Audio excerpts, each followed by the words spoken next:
good morning, everybody. Guess who we have in the house? We have our Yvonne Wui, who is a relationship coach, and I wanted her to talk about, building a healthy, vibrant relationship, especially if you have been married for a little too long and things are getting a little stale. So stay tuned. Don't go away. We're gonna have a lot of laughs and chat today. Hold on.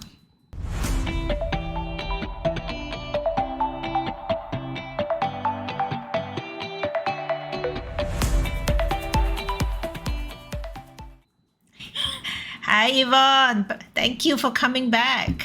Thanks, Karen. Good to see you again. Good to see you. So let's dive right into it. I wanted you to address, most of us in the 50s where our children would have left home or they're adults, so they don't want to see mommy, daddy anymore. And then we are probably, in terms of career, maybe winding down or taking less of a stressful environment. But you're not connecting with your spouse and you feel that of course, let me address again the fact that most of us at this point would have menopause, and that kind of escalate the a lot of tension and misunderstandings because things are happening to our bodies and we can't control it. So tell us how we can go through this without killing each other. Okay, thanks for having me again. It's always good to be back. Well, as you have rightly put that a lot of women in their 50s, they are experiencing like the empty nest syndrome, and then they're winding down in their career. So I think one of the biggest challenge for the women in the 50s is probably finding their own identity. Oh, yes. Yes. Yeah. That is something that a lot of women in their 50s are trying or struggling actually with, to find their own identity, because okay, you kind of like, yes, you're a career woman, or even if you're a stay-at-home mother, that your children are no longer with you, and they live their own life. So who are you actually? Yeah. This is a question you need to answer and do some soul searching. And psychologically, every 7 years, whether man or woman, we are a new person. Like in terms of our aspiration, in terms of like the expectations of life, in terms of the outlook, which is why they always have this words that says it's a 7 years each, because different things, either in a relationship, in their career. So it is always a good exercise to check in with yourself every 5 to 7 years or so, who you are and what kind of identity or the responsibility that you play, and what do you want out of life. This is also something that I actually would check in with my client, especially if they're looking for partners. What are they looking for? Because who you were 5-7 years ago is different from who you are today. Definitely. So I think identifying the identity is very crucial. Right. To manage to actually nail that, to know what kind of role you play, who you are in your 50s, it is easier for you to maneuver. Like, what would you want to do?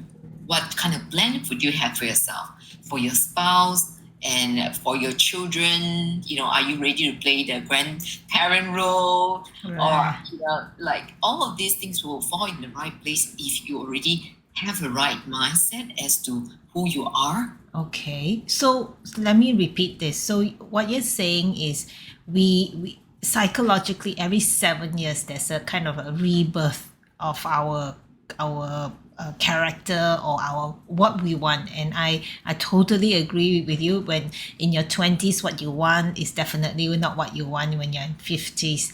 So and I identify so much when you said that there was that portion where we just think about we are so and so's mother or so and so's wife, and now that kind element is the need has left, And that's where we got to kind of identify what is the thing that we want. Now, would there be like specific questions that you think I can ask myself to find out what I want? What would you what are the three questions that we should to kind of identify what is it that I want? Yeah, okay. The ones I would probably suggest is like start with what your hobbies. Okay. Okay, so sorry, let me repeat again. So, what are the three questions that one should ask themselves in order to identify what they want in life? Okay. I guess the three basic questions you can ask to truly find your identity is, first of all, ask yourself who I am now. Who I am now. Who am I now? Not just like how people perceive who you are, but ask yourself deep down, what kind of role, what kind of identity, who I am that I'm trying to portray, or that the role that I play. Okay, what kind of role am I playing right now? But it's not like role playing, but it's the kind of life you want to pen out, Right. and the life that you want to play, and the script you're writing for yourself. Okay. So that is, in a way, you are actually writing your own narrative as well, Mhm. like what story I'm writing. So that would be a good start as who I am. Okay. You know, yeah, who you were when your kids were young or before you had children. It was a totally different narrative than what you're going to write, the Right. story you're going to write for yourself in the next few years. So ask yourself who you are and the role that you play. Mm-hmm. And secondly is what kind of role I play in the community. Okay. Yeah, like it's somewhat related to the first question as well, like who you are. And the community is, of course, family. You still continue playing the role of mother, probably remotely because your children are not with you physically. Even if they're with you now, what they need now is not so much of the physical support, more of an emotional support. True. Yeah, and the family. What about your spouse? What kind of like relationship are you building with your spouse right now? So your parents, and then your community, whether you're still in the working environment, Right. or like in your neighborhood. Even in some of the women, they have like a certain clique or group that they are in. What kind of friend? I mean, the kind of friends you're playing.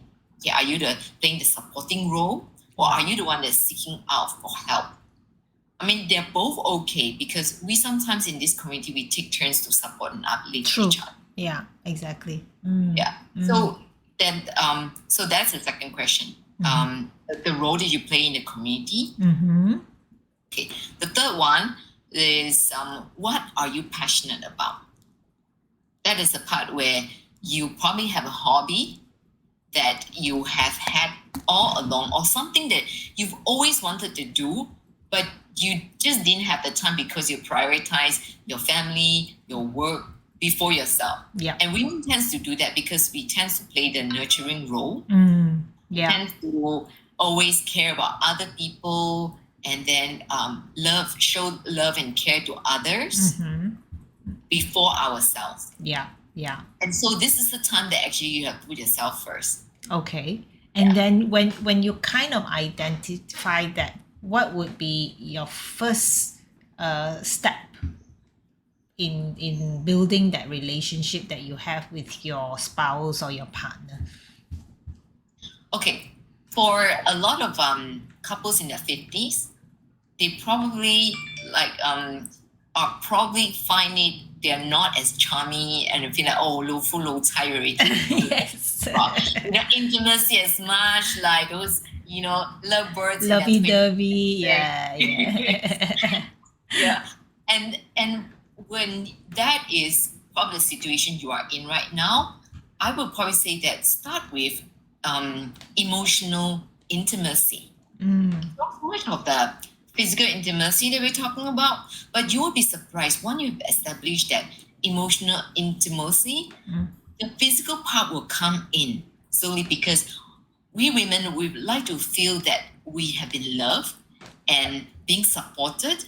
People show a lot of love and intimacy to our partners. Right. And I find that women in the 50s probably feel that the husbands or they themselves are like, do not focus so much on the emotional part.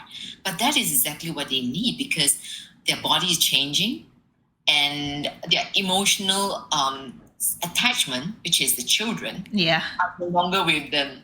So they feel like there's a letdown, or they feel like something's missing in their life. Right. So at this point, if the spouse can provide the kind of support, or even if he doesn't provide that kind of support, it'd be good for you to have to check in and express your need with the spouse, just to show that with a spouse about like what can both of you do to create that emotional intimacy. Right. And then once you have to establish that, then the physical intimacy will come naturally. That is so true, because women are more emotional beings, and when you have that connection, the physical part is a little bit easier for us to, of course, you know, we talk about menopause and how that affects, but I think if we can address that and have your spouse or partner understand that journey, you when that phase, or you find a solution to your menopause, the intimacy will come in very naturally.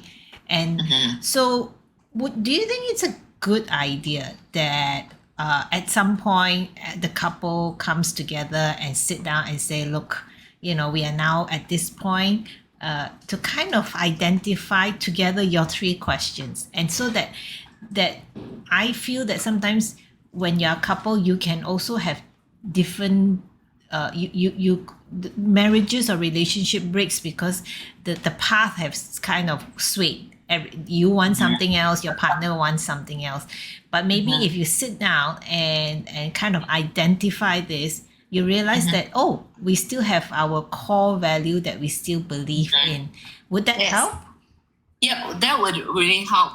Although I would probably suggest that maybe, sitting down and communicate with each other about needs is something that's very crucial.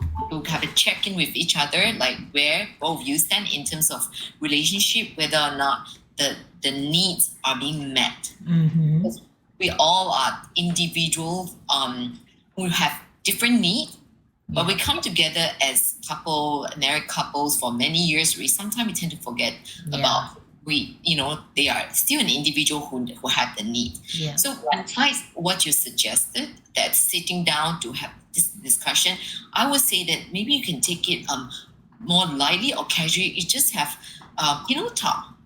Because pillow talk that's the perfect time when you really relax and wind down and really talk about, the day or the week. Right. And it's nothing too serious, but still intimate enough because you're next to each other. And talk about all these things, or the 3 questions. Right. And a good starter, like a conversation starter. Yeah. To express what you need and how you can support each other, and also a check-in whether the person, your spouse, its needs is being met or not. Right. And I think it's important to also accept that maybe, if there is an honest opinion and say, oh, maybe I'm not getting this from you, not to get offended, isn't it? Because sometimes we get all like, oh, but am I not supporting you here, or that kind of thing. Have to kind of take it very like, oh, okay, maybe I'm not. Then kind of asking them, okay, so what would you like me to do so that I am supporting you? Because I think that, in any relationship, not only with spouse, in friends and all that, is that communication is not clearly said, not clearly made clear, and therefore the assumption that, hey, I'm doing everything I can here, and now you're telling me I'm not. Yes. Right. So it's so insightful what you just shared. But in terms of going besides the emotional, is my question to you as well is, how, in your view, is the best way to keep that romance going, or that mutual respect going, Besides the emotional, obviously that's the clear path, but something else, because again, sometimes the husband could be still working, and then the wife is probably at home, and there's no conversation going, and how do you think is the best way to get something exciting to talk about? Actually, you're talking about, how to spice up, the kind of romance that probably dwindled down already from year to being. Yes. We are trying so hard. Yes. But you'll be surprised that even little things that goes a long way. Yeah. It doesn't have to be like grand gesture, going to a candlelit dinner, that No. sort of thing. Yeah. Past that. But one thing I realized that is very effective is to be able to communicate in each other's love language. I cannot emphasize the importance of it. Okay, tell me more. Okay. So these 5 love languages is actually something written by Dr. Gary Chapman. Oh. He's the one that actually wrote about couples express their love through 5 different ways. Okay, the first one is being gifting. Okay. Like buying or like receiving gift. The second one is a word of affirmation. Yeah. Like, talk and praise and compliment each other. Mm-hmm. And the third one is the physical touch. Yeah. This one is, I think most of the men will have this. Mm-hmm. Like they feel love when they get touch or cuddle from their partner. Yeah. Yeah. And the fourth is the act of service. Oh, okay. Yeah, this is where you do like a lot of things to make the most important one is that little things that you do, either most women would expect or would hope that their spouse will help them in the household chores. Right. Because majority of the family, the household chores falls on the hands of women. Yeah. So if the husband coming from work can take out the trash, wash dishes, just helping to lighten up all these, household chores, mundane in life, that will be a big help to the spouse. And it is not through the words, not through gifting, not through, physical action. touch. Yeah. Yeah, through action. Yeah. It is your action that you feel that you are being loved. Mm-hmm. And you will be surprised. And then there was this joke that someone was just sharing, because now, like with a lot of Korean drama, they say that, everyone likes to look at oppa because they're young, they're tall and handsome and fair. So someone was just jokingly say that the act of service is like watching the Korean drama. It's like the oppa in the when you serve, when you serve your partner through action, it's like you become the oppa in the K drama that you feel like, you're being loved, right. You're being taken care of. Okay. So that's something that is quite effective for a lot of women actually. So if we have like male audience, they can take note of that, because the act of service is really, really powerful. True. And you don't know like the small little things that you do that actually can have such impact on us, the ladies. Yeah. I mean, we appreciate it. I mean, I certainly do when my husband makes me the first cup of coffee in the morning, or if I'm cooking, he's cleaning up, all these little gestures, because it's about not taking me for granted. Mm-hmm. That's it. Yeah. Yeah. And it's not like, it's quite different, because I personally can relate to, because my love language is act of service. it's like to speak my kind of language is not through the words, but it's through action. Yeah. Yeah. And then they always say that action speaks louder than words. For sure. Yeah. So it's not just the gifting and then the word of affirmation or the physical part. Right. And then I'm trying to think of, that's a fifth one. The fifth one, let me see, physical. First we have the gifting, words of affirmation, and then physical touch, and then the act of service. There's one more. I'm missing out this one. I didn't know you on this one. It's I okay. actually have the book and I read it like so many times. Right. And actually like use a lot in my coaching. Okay. Yeah. So It's by Dr. Gary Gary Chapman. Okay. Yeah. I will put it in the description below for our listeners if they wish to read. Yeah. But it is so important. I think that at the end of the day, when the children are gone, and then it's this is a phase where I personally feel that it is time to focus on each other. It is Definitely. because we focus on everything else, and now it's time to focus on each other, and but understand that maybe over 30, 40 years of marriage, whatever it may be, that, and accept that, oh, we have changed and now we have to change together, and kind of find that route together and say, okay, maybe we can do something we like together. Is there something, maybe he likes to eat, I like just to have coffee, then okay, we'll go to cafe and he can eat and I have a coffee, but we can have a chat, making that little baby steps of compromise, right? Yes. And then kind of being super patient with each other again, because you need to kind of have that, as you say, the love language back, whether it's in terms of gifting or little chores, but it has to go both ways. I think there are some lovely men who do a lot of things, but then there are women who kind of not appreciate any of that as well. So it, and finding that balance, isn't it? Yes, I think you have actually brought up the fifth one. Okay. The fifth one is the quality time. Yeah. Like you really make time for each other, and it's very apt because, like in the 50s, like you say, you really wind down. You're taking a break or like slowly wind down from your career, from your work, and there are only the two of you. Yeah.